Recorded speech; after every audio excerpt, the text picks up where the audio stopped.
സംസ്ഥാനത്ത് വൃക്കരോഗികൾ കൂടുന്നതായി ആരോഗ്യ വിദഗ്ധർ പറയുന്നു. 1,00,000 പേരിൽ 10% വരെ ആളുകൾ വിവിധ വൃക്കരോഗങ്ങൾക്ക് ചികിത്സ തേടുന്നതായി ഡോക്ടർമാർ പറയുന്നു.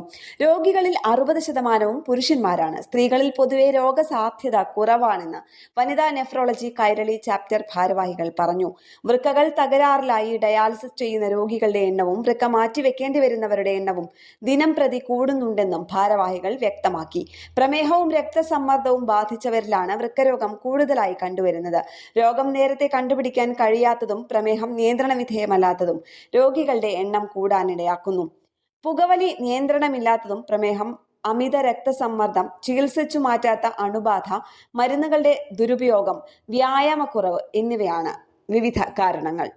ന്യൂസ് ഡെസ്ക് കേരള പ്രണാമം.